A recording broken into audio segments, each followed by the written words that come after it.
Hello, everyone, and welcome to a brand new episode of Internet Friends, the episode where we wait on that sweet, sweet Saudi money to finally up our budget. Oh yeah. Oh, will be nothing but good for the gaming industry. Oh, yeah, absolutely. Like, Uh, obviously, last episode had some issues, but we had horrible budget cuts. But as soon as that Saudi Arabian money and that Xbox Game Pass stuff comes in, like, we're just going to be rolling in dough, guys. Oh We'll hell be yeah. sitting pretty. We'll finally be getting paid. Yeah. So, how have you guys been? It's been a while. Yeah. Same. I bet, About where I'm at. I was saying in the pre-show that I've been traveling a lot the last 2 weeks, which I'm so Yeah. grateful. Some of the best trips of my life. I got to see my favorite band that broke up 20 years ago, and it was so good. I went 3 times in 3 days, and it was so good. But I'm so tired, and I have no idea what time it is. I don't know where I am, but we're doing our best right now. So You're in the void. Yep. I am. You're in Silent Hill. It's funny. There was a brief moment we were all in the same time zone, and I think as a result, we just kind of broke reality.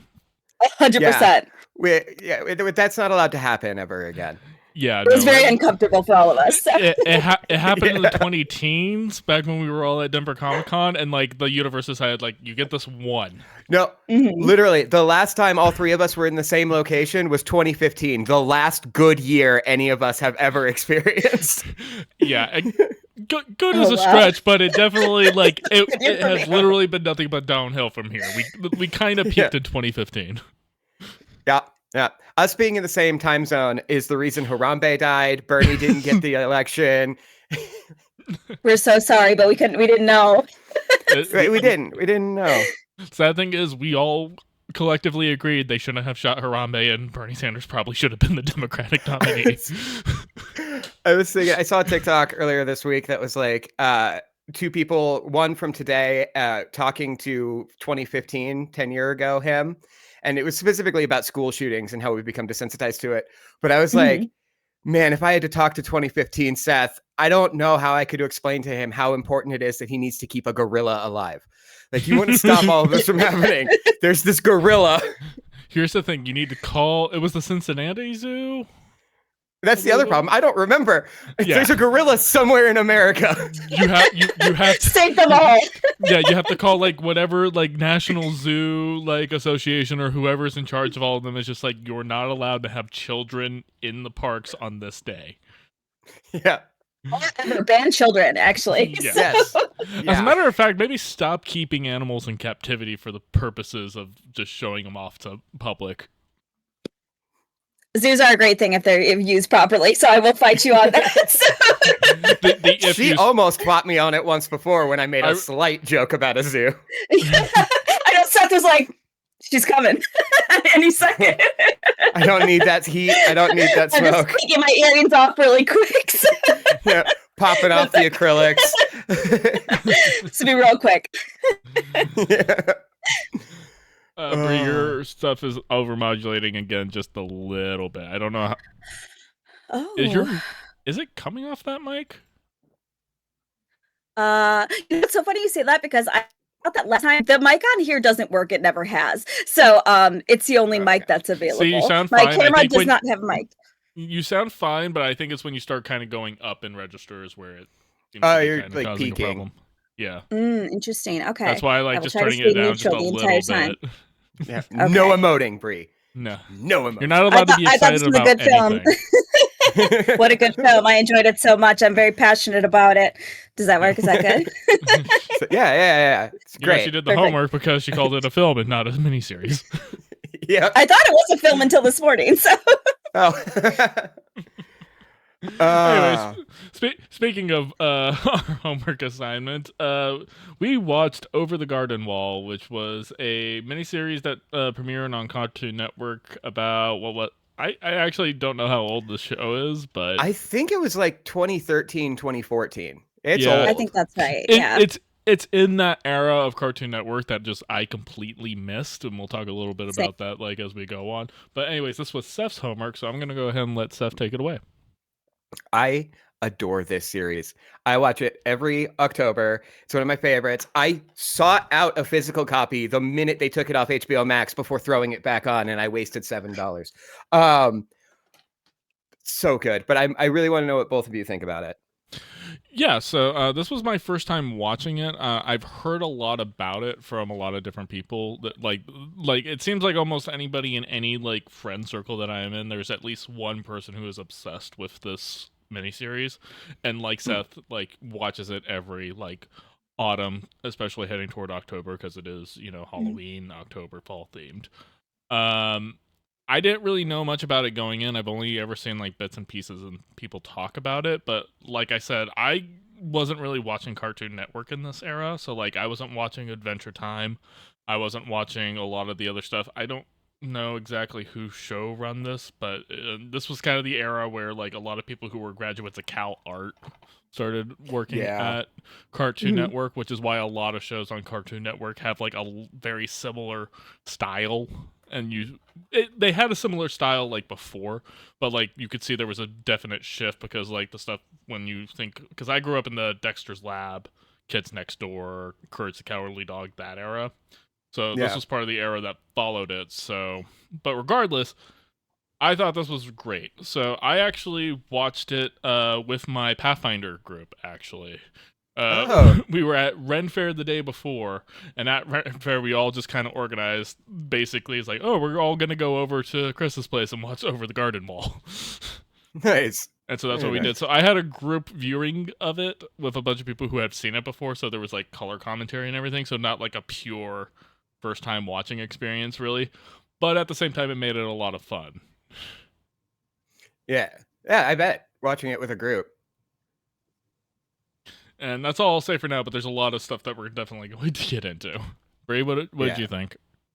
Yeah, so I was honestly so very similar. Like I feel like I had heard a lot of people talk about it. A lot of the like YouTubers I watch reference it a ton, especially around this time of year. And hilariously, one of the channels I follow very regularly just posted a 2-hour detailed diatribe about Over the Garden Wall. So I was like, okay, well, clearly this is really good timing.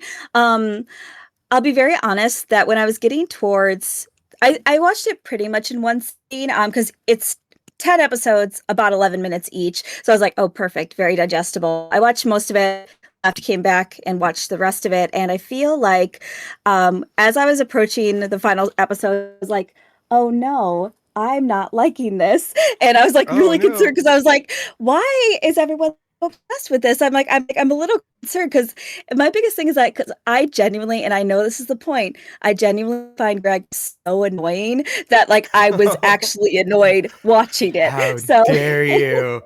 I love Greg. Hold on. He is annoying, but he's purposely annoying. I get that, but like I genuinely was like, oh my god, this fucking kid.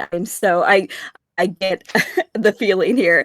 However, once it gets to the final episode, especially, well, like the approach of like episode 9 into 10 and then all of 10, I was like, you know what? Actually, that was a very satisfying ending. And I feel like now that I've consumed a little more media discussing it, it's made me appreciate way more. And I think this is one that I'm going to appreciate way, way more on a second or third viewing because I think I can appreciate a little bit more of the buildup.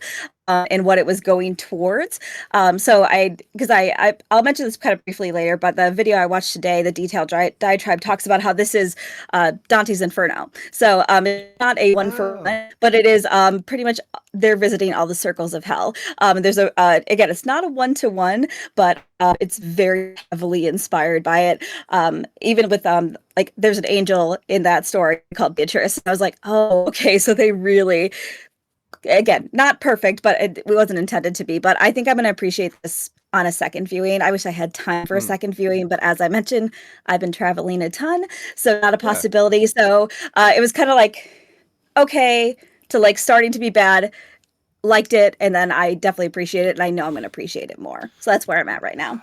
So going back to you hating Greg, the funny, so yeah, I understand how whimsy. It's annoying. That's not whimsical. That's just annoying. It's an annoying little kid. Why do you hate neurodivergent people? Oh no, don't do that. Don't do that. I am a neurodivergent person.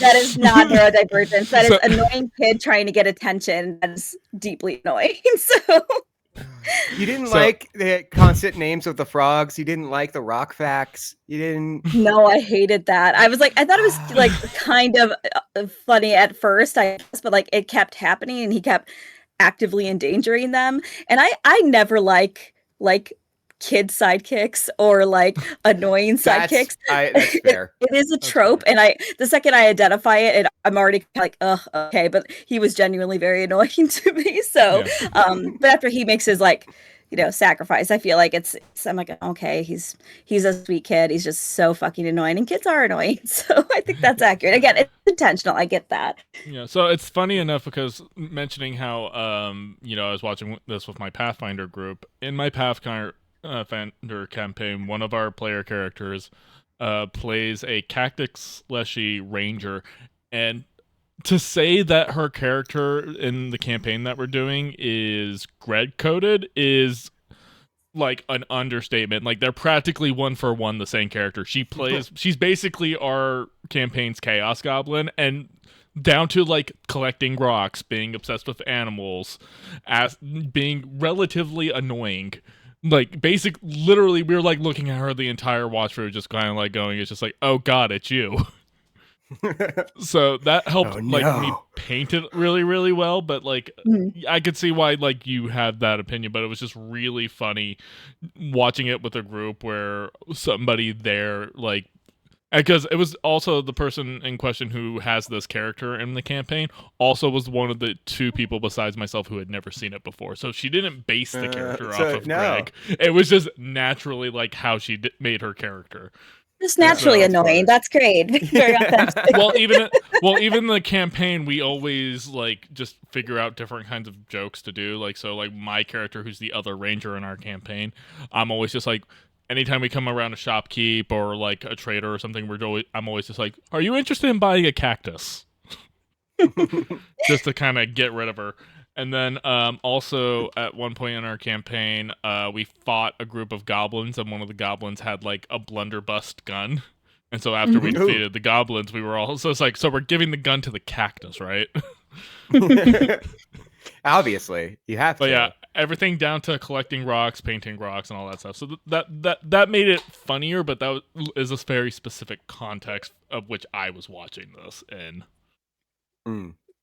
That's fair. And honestly, I used to have one of those in my old campaign, and she's no longer part of the campaign, and the campaign has never run smoother. So just look at me. I just want to say for the record, I love you, Rachel. Can't wait to see you on the next session. Yeah, I don't know. Like going back to the show, I came to it a couple years later. My girlfriend at the time and I were making dinner, and she was like, "Do you just want to throw something on? Just put," and it was in recommended, and I was like, "It seems Halloweeny." It was about autumn. Threw it on, and her and I just became so enthralled with the show that we watched it in one sitting. Burnt the shit out of dinner. We were just into it, and so that's when it became like a thing, and I became obsessed with it. But yeah, also I wasn't a big on Cartoon Network at that time. I've never really watched Adventure Time. I've never really watched Gumball. I've seen clips, but this was a very unique time for Cartoon Network. Mm-hmm. And I didn't like Wart. I almost called him Mort. I didn't like Wart on this viewing. Yeah. Because I knew where it was going, and I'm like, you blame Greg for everything, but you're the reason they're there. Yeah.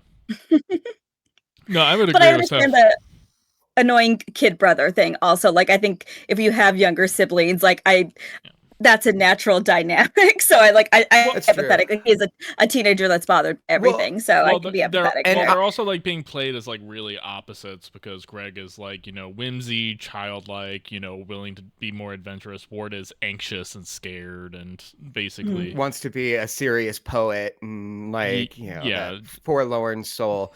I will say I had forgotten that they were stepbrothers and half brothers. Yeah. No, they're not half brothers. Are they not? Are they? I thought they had the same mom. I thought they were. Because he kept specifically talking about his dad, so he's just like, "Oh yeah, your dad did this." So you might be right. I'm not sure. Maybe. Yeah. But once I remembered that, I was like, oh, because I started softening on Wart specifically because I was like, oh, this is a brother that he never even really wanted and who Yes, was brought into the picture. That adds to a lot of his annoyance there. And Yeah. so that made me go a 100%. little softer. As somebody who grew up with annoying stepbrothers, trust me, I get it. Yeah. Uh,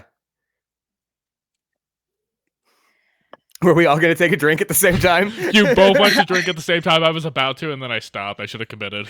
I'm so dehydrated. I'm gonna be drinking the whole time. So it's like 90 degrees here in October. So Oh, yeah, I saw that. Yeah, That's it's still fucked. like 80 out here. Like normally it's supposed to be like starting to creep down into like the low 70s by now, and it's just not.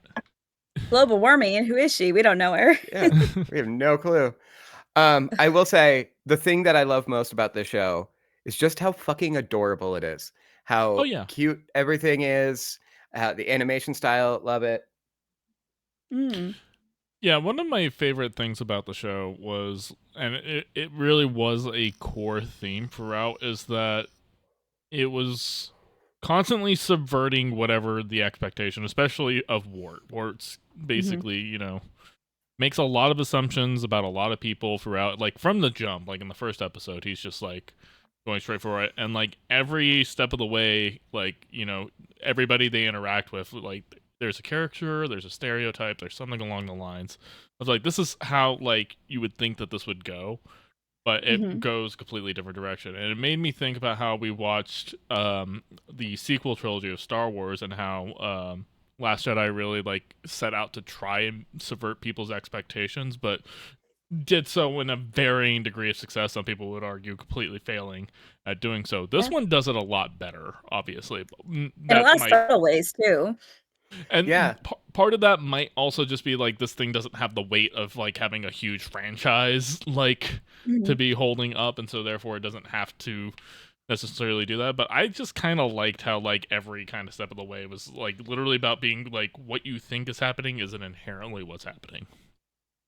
Including the time period, because I was a little confused, and which obviously Oh, yeah. intentionally, because it took me such a long time, because I was like, okay, they're kind of talking in a very modern way, but also not. But Yeah. also that might be a stylistic choice, but also they have kind of weird clothes on, so what is going on there? But everything else seems to be kind of like olden times, like Massachusetts vibes. So it's kind of like, okay, where are they? When are they? And you don't really get that until very, very late in the show, where you're like, he mentioned something about being in high school. I was like, oh, high school. Wait, hold on. Where are they right now?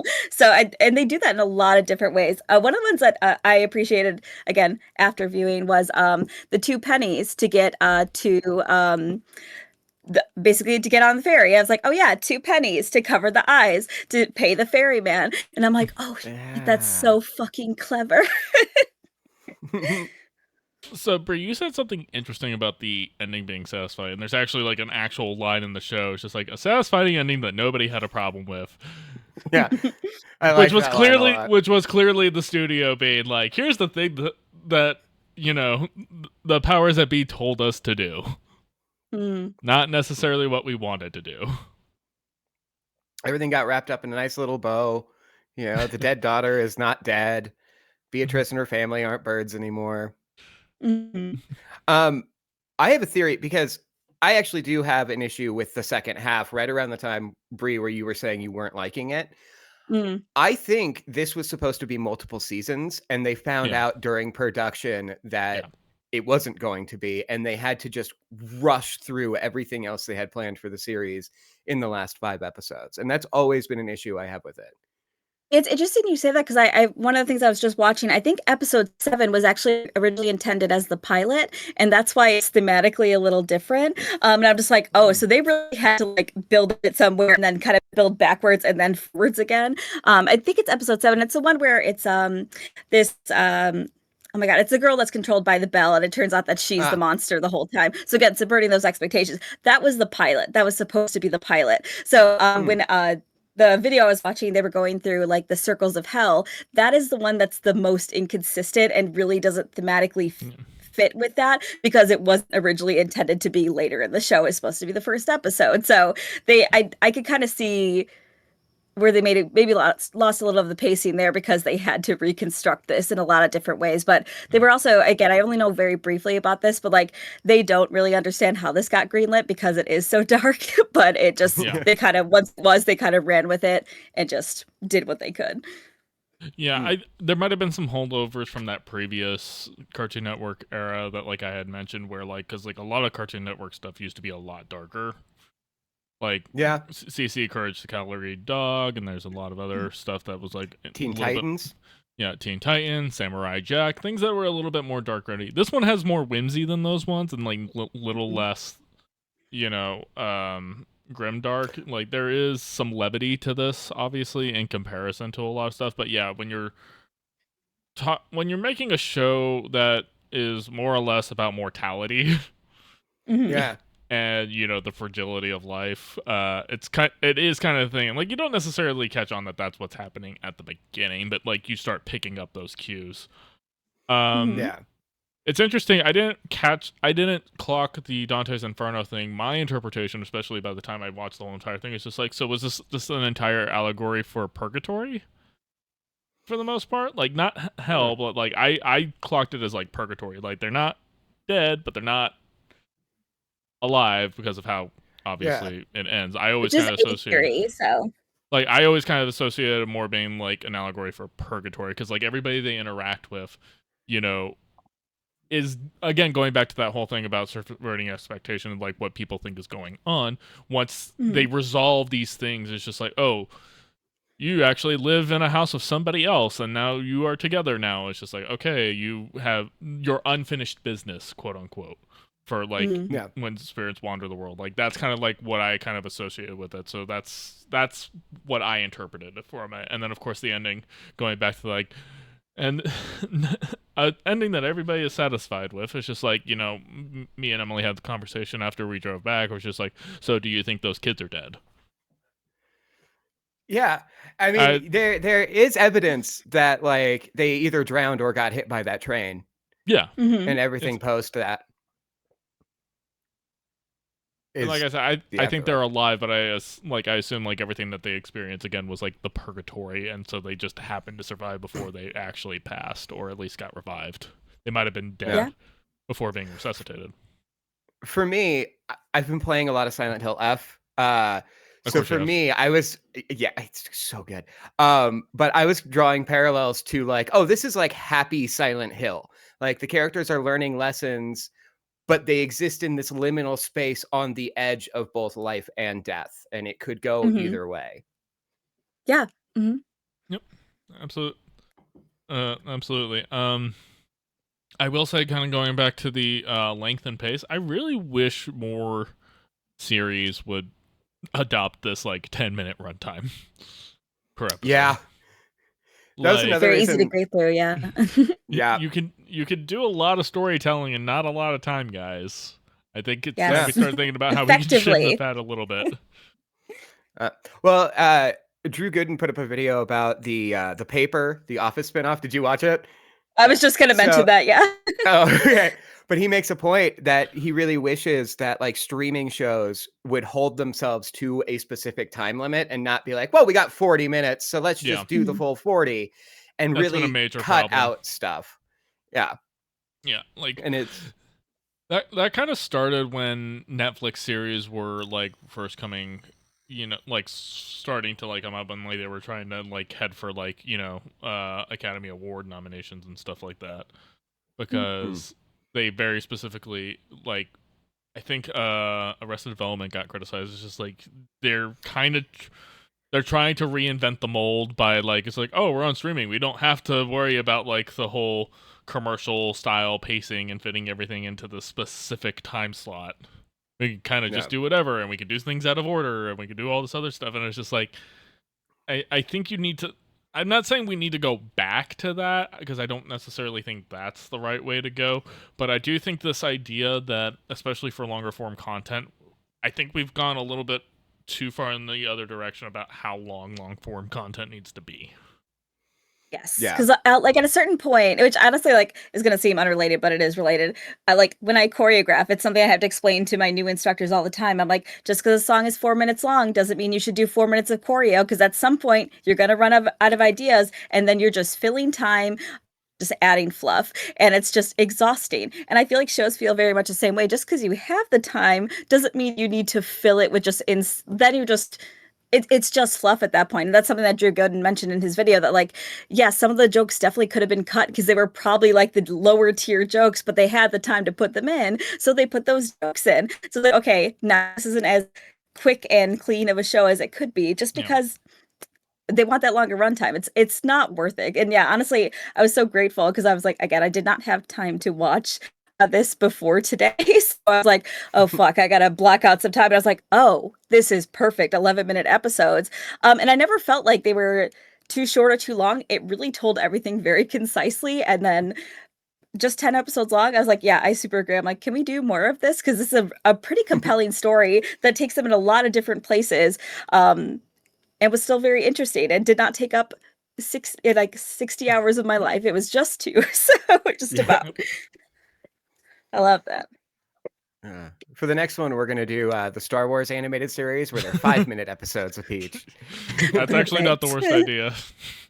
That's really good. Dude, and I've been wanting to watch it. Oh, the Tartakovsky Star Wars Clone Wars. Oh yeah, Yep. no, it's great. I still think they should have kept that canon. So do I. So do I. And I'm a big proponent of like, let's decanonize a lot of the stuff. Same production studio that did Samurai Jack. Are you fucking kidding me? Oh yeah, no, it was so good, so good. Let's see. I'm trying to think. Seth, is there like anything else that you kind of like want to point out? I'm trying to think. I actually didn't end up taking notes because I was like, oh, I've seen this so many times. I'll remember everything I want to say. Yeah. And now I'm sitting here going, fuck, there was something I was going to say. Yeah, the problem is I watched it literally like the weekend after we did the last show. And so like, I'm just like, none of it's fresh in my head. And I was going to rewatch it. I just didn't have time. It's such a tough balance to strike. I realized we said that before. We're just like, I don't know when to watch this content ever, because I'm just like, if I watch it too close, I'm like, I don't know if I have time to like, and then There's I'm rushed and I don't have to it. Yeah. Yes. Or if you watch it, like, I'm like, I'll watch it right away. And I'm like, oh, that was a whole last week ago. I've watched other things. I don't know what's going on anymore. Oh my God. Struggle. One thing I will say that I just remembered, the voice actress for Beatrice played a villain in The Last of Us to connect 2 of our episodes. And my first viewing of The Last of Us, I was like, I can't take this villain seriously. I just keep picturing her as a little blue bird. It's Beatrice. It's the same voice. She doesn't change her voice at all. Yeah, no, there's a lot of familiar voice actors, obviously. You know, they run like Elijah Wood being Wart and everything else like that. It's just James Earl Jones as the Beast, Christopher Lloyd as the Woodsman. There's another one in here. John Cleese, which has he been canceled? I can't remember. I don't think so. I think possibly, actually. I feel like I saw something recently, unfortunately. Striking from the record. I can't keep track anymore. But that was another thing that I was surprised about with the show is like, wow, they got a lot of like high-end people to do this, and they didn't market it that way at all. Which nowadays you get Chris Pratt to play Garfield, and that's the only thing anybody talks about. Yeah, 100%. It's like, let's get Chris Pratt to be Garfield, Mario, the Lego dude. It's just like, can we hire anybody else? Yeah. Although I will say, Lego dude, I forgive, because that was before he was like ultra famous. Oh yeah, and that 100%. movie is so good. I love that movie. Everything post Guardians of the Galaxy is just kind of like, okay, we get it. We get it. You want to be Harrison Ford. You found God. I understand. Yeah. I thought he was always that way, and just like it wasn't obvious until. You might be right. I'm not sure. He's part of Hillsong Church. He goes to Hillsong. Yeah. Oh goodness. Hey everybody, welcome back to the religious trauma section of the show. Quick aside, Hillsong writes a lot of their own worship music and then licenses it out to a bunch of different churches. As a teenager, I thought Hillsong was a Christian band because so many of the worship songs we would do were by Hillsong. And then I found out, oh no, it's a church. Wow. Okay. That's so funny. I love that. um, Something I wanted to mention really quickly because you mentioned purgatory. That again, if you're following like the circles of hell, I'm referencing the video from Overly Sarcastic Productions because they actually take it level by level and how the show interpreted each level of hell. And again, it's not 1-to-1. It's kind of close, but like the first one, which is episode 2, which is the weird like pumpkin people that seem very, very menacing, and again, very cool, subverting expectations because you're like, this is especially I think making it's so them funny dig their own graves. And it's just like, oh no, they were just getting their friends awake so they can join the party. The fact that you characterize this show as cute, it is not. I don't think much about this is cute at all. I think it's very off-putting. Adorable. I think it's very off-putting. Why do you hate fun? I love fun. I just like the band. The band.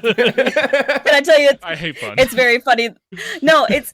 So the band that you went to go see is the we talked about it on the music episode. Yeah, so I just want to say no, that I want to say more than that because yes, I know you know that. That was the response I got from every single person. I was like, I had to keep explaining. I was like, I also don't like fun. I don't think they're a good band. It was a very corporate version of what the format was. So I had to have this conversation like 800 times with people. I was like, I'm only giving it to you as a reference point, not because I like that band. That band's very bad.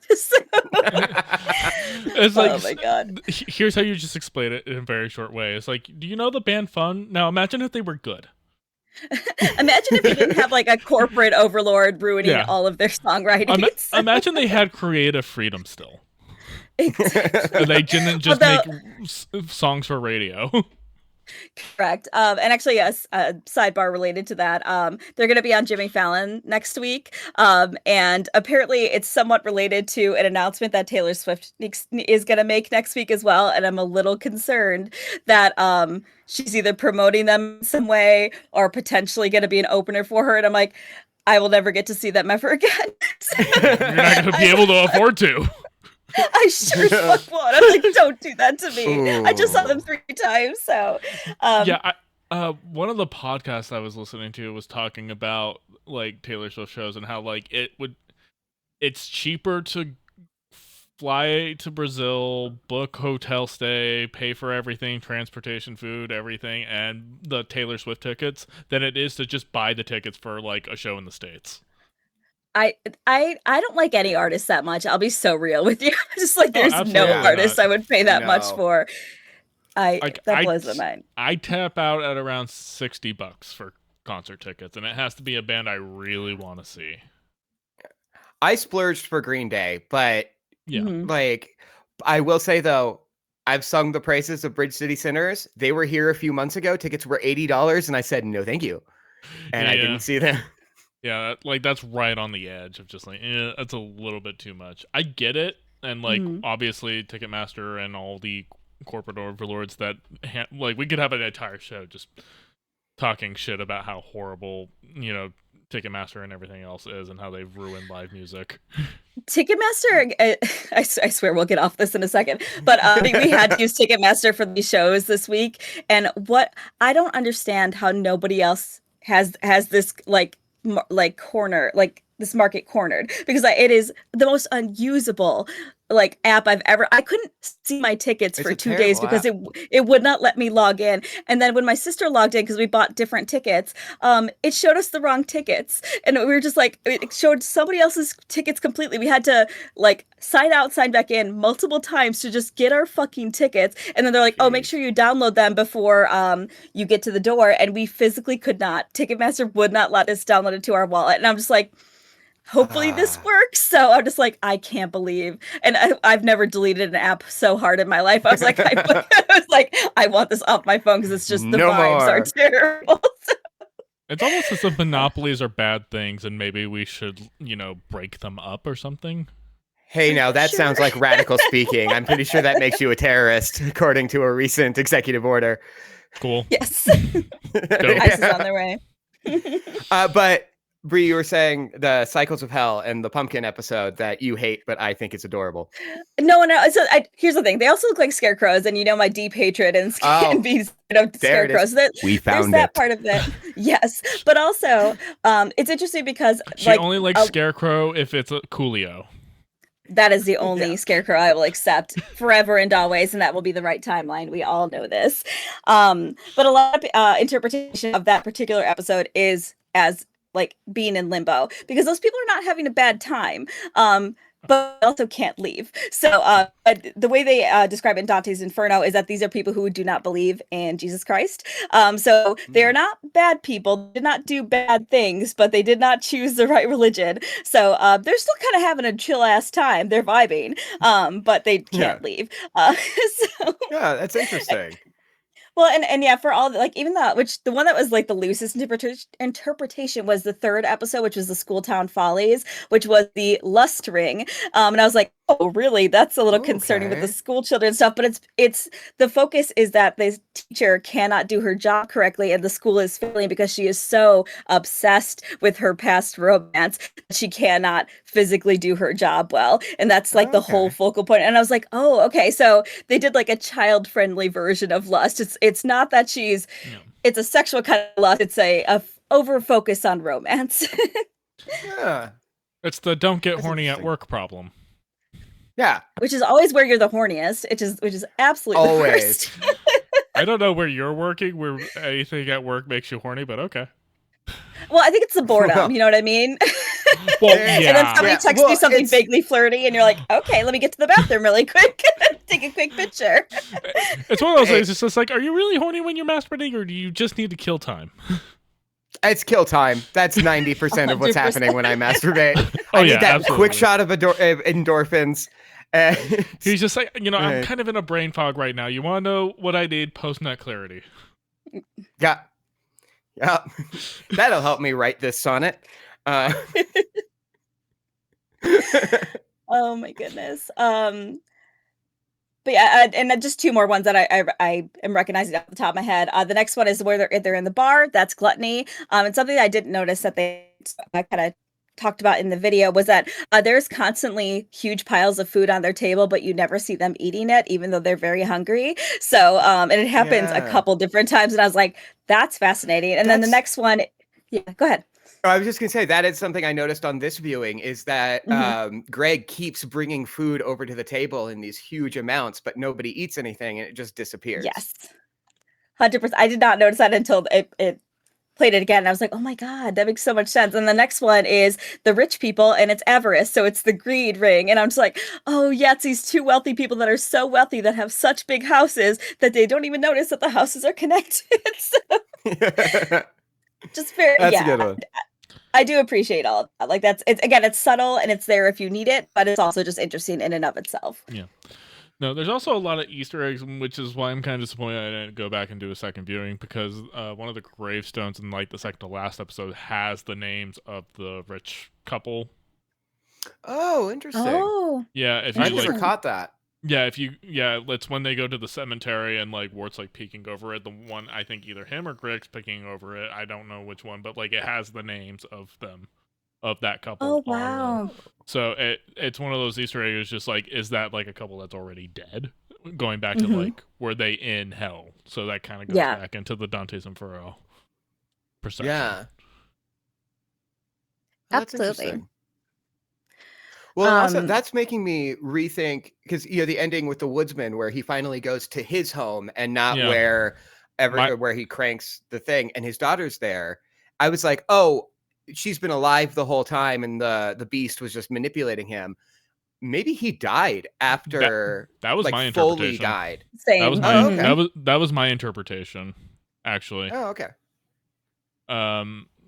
Obviously the allegory for the lamp and keeping it alive, I think it was one of those things, like the interpretation that like implies at the end is that like she was dying, and then after the like wakes up. I interpreted that as like he was trying to kind of like hold on to life, and then finally just let go. Going back to why I interpreted it as purgatory as opposed to the 7 levels of hell. Yeah. Yeah. Like being in that in between place, and the only way you're getting out is if you let go or if you have your unfinished business realized. Mm-hmm. Yeah. No, I see that. It's like Ozzy Osbourne. You know, the second he couldn't tour anymore, couldn't perform live anymore, he kicked it. Is that how that As, goes? as Satan Yeah. intended. Yep. No, my tangent of the episode, I genuinely think performing music and making music is what kept Ozzy alive as long as he was, with all of the drugs and alcohol and everything that he did.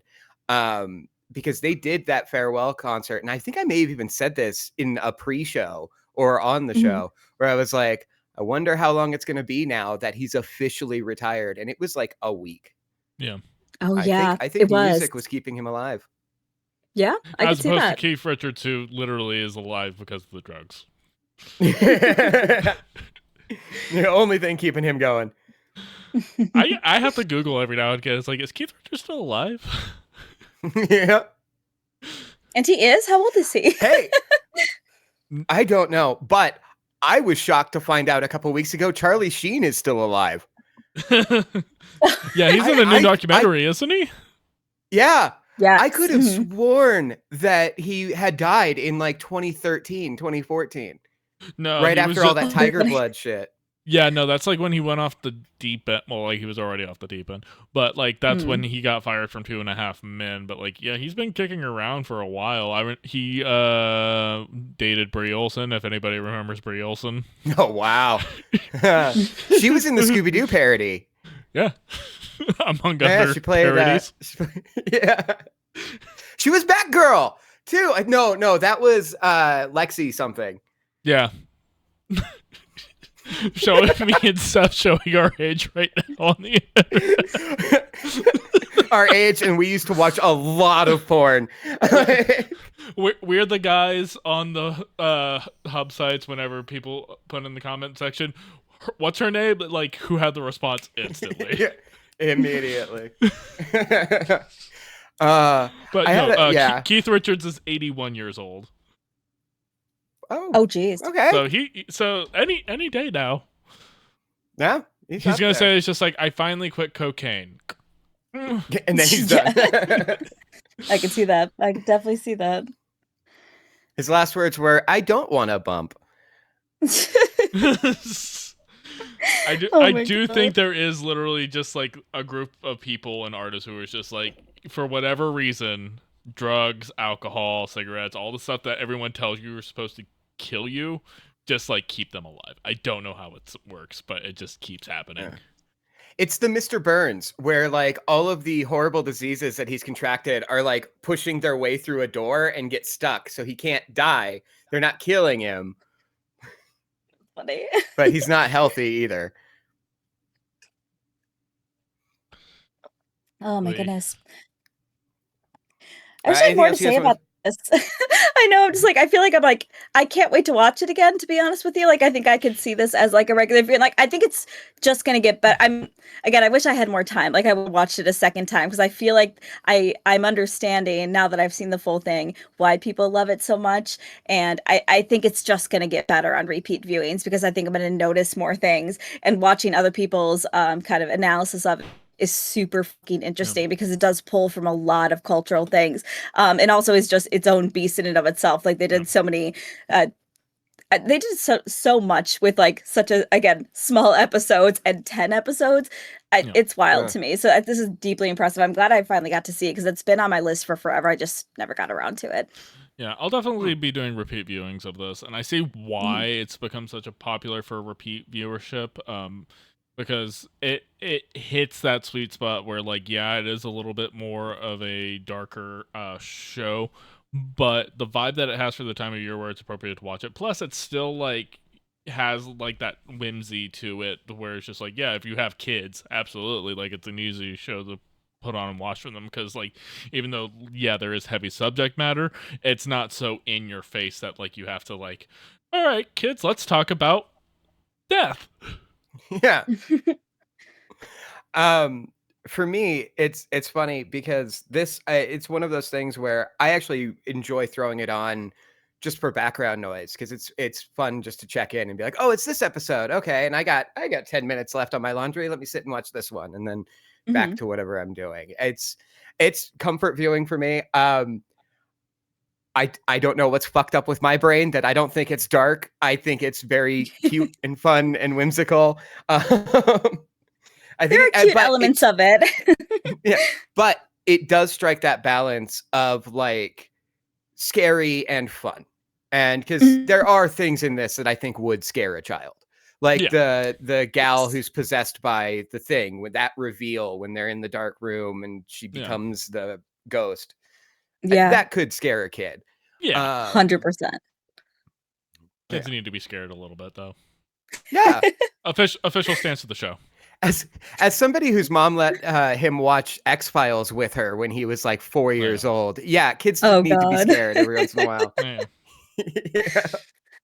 I do want to ask really quick, because I didn't realize, again, this is something I just watched, but I was interested how you guys feel about the appearance of the Beast, because apparently that was one of the things that was went through several rounds of redesign on what the final Beast would look like. And so when it's fully revealed, like, in that sorry, fully revealed, and also when you get to like kind of see him more, because you just kind of see him in the background for so much of it, and it's you know, everyone thinks it's the woodcutter, but when you actually kind of see like his form with the antlers and everything, and also the brief flash of him with the light, like super horrifying. But I'm just interested if you because very small bits of criticism there, not from me, but like internet being the internet, because it did have so many reworkings. I was just interested if you guys found that part scary or if you like that design.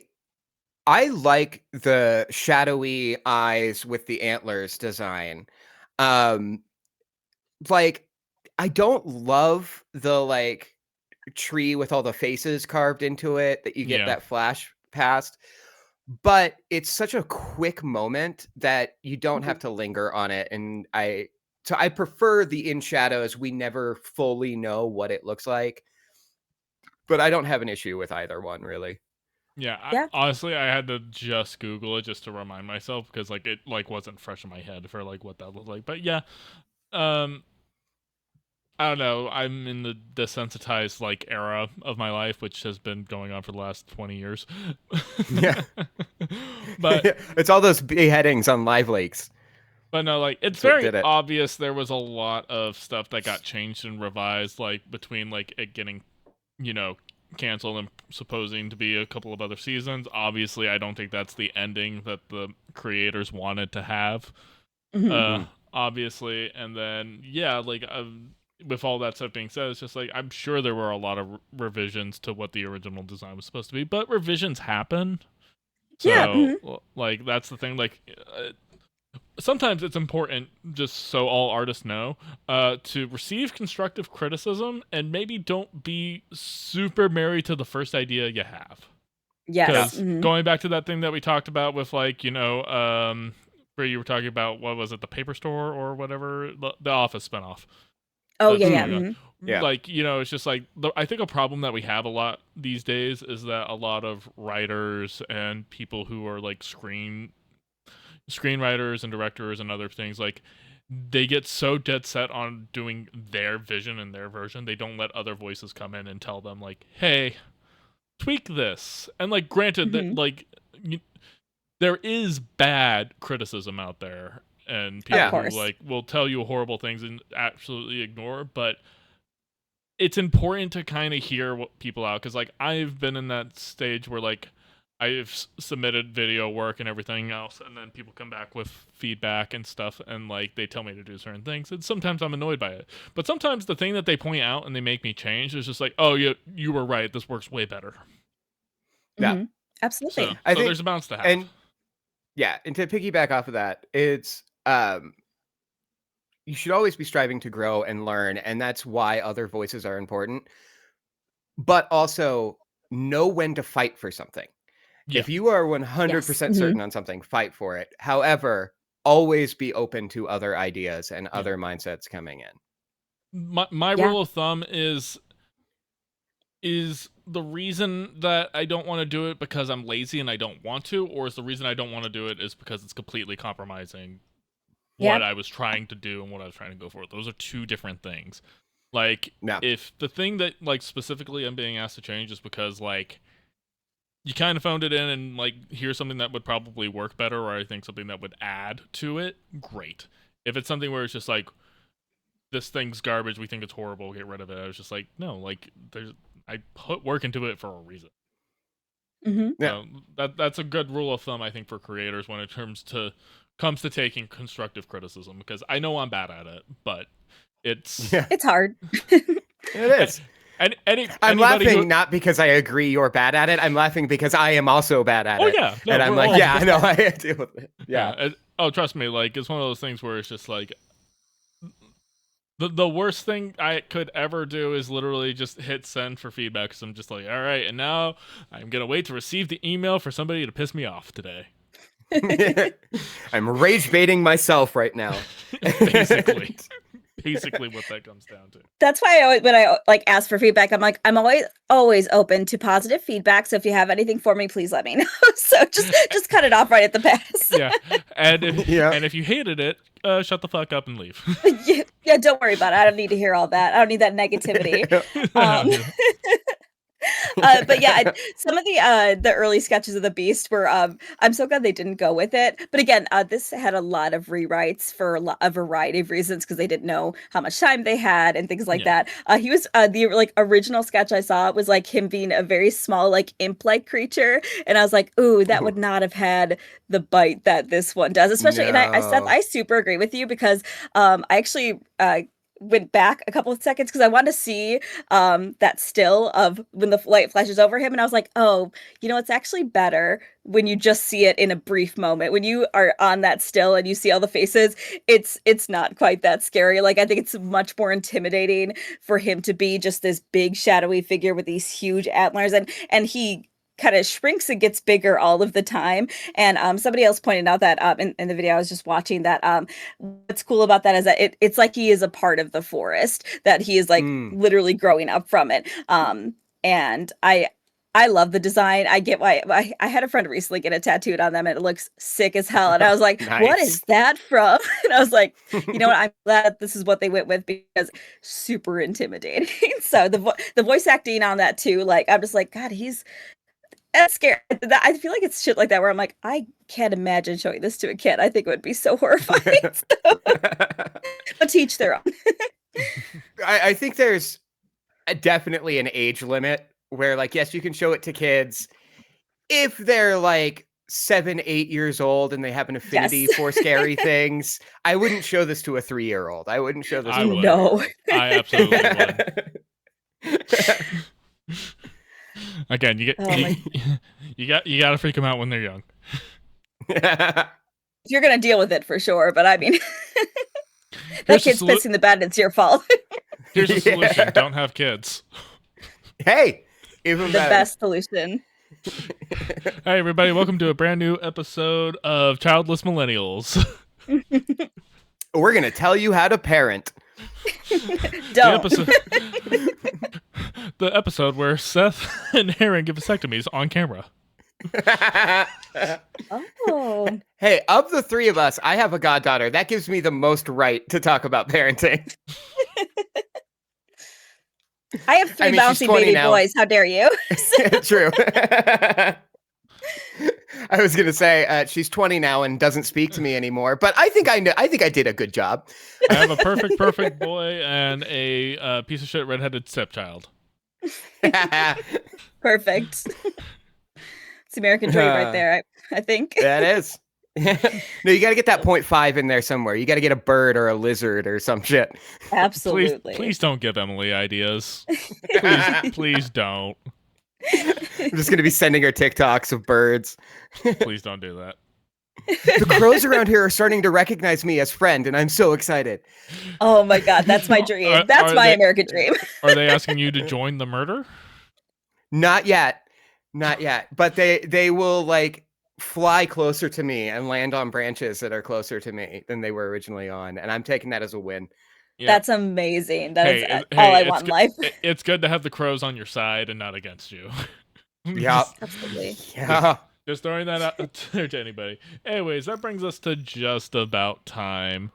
We have a little bit of a hard out because Brie has other responsibilities or some shit or Sleep. I don't know. So tired. But anyways, I think it's my turn to assign homework. I hope so because I don't have anything. So I hope it's not me. Okay, cool. So I had to come up with this at the last minute. And I was just thinking about it on the drive, and so what I'm gonna have us do something that's actually relatively topical, but it's probably not gonna be topical by the time the show comes out. I wanted to play Silk Song. Oh, okay. Whoa. I'll try to get past the menu screen. Let's go. I'll drag myself away from Silent Hill F. It's all good. I mostly just want to also have a conversation about the state of video gaming, which again might not be a relevant topic, but like the big Microsoft news, which we talked about at the beginning of the show, is like pretty significant deal when it comes to the affordability of video gaming. I love it. Yeah. Sounds good. All right. Well, anyways, that is our show for this week. I am TCK Media Productions on most platforms. You have that Seth23 down there, who you can find on TikTok, probably getting Ice to get ready to raid his house at any moment. God. And flashbang. I took it's that FBI open up meme. No, I actually tried to get a brand deal a minute ago, and they turned me down because my content is too political now. Now? Yeah, now after 2 years. There was a healthy balance. I am literally this close to start just shit posting political takes on my TikTok, like just this close, but I'm just like get ready for a bunch of comments once that thing breaks confinement and gets into right-wing talk, and then everyone's telling you you're wrong and you're stupid and Charlie Kirk didn't deserve to die. He wasn't a racist. How dare you? Conversation. Yeah. He was Jesus. How fucking dare you? I'm just going to make the argument that he got exactly what he wanted. He did. He didn't believe in empathy. I gotta remind that. Anyways, we also have Raccoon Loon herself, Brie, who you can always find on her other podcast, Game Birds, where she talks about indie games. And that's our show, and we'll see you guys next time. Bye.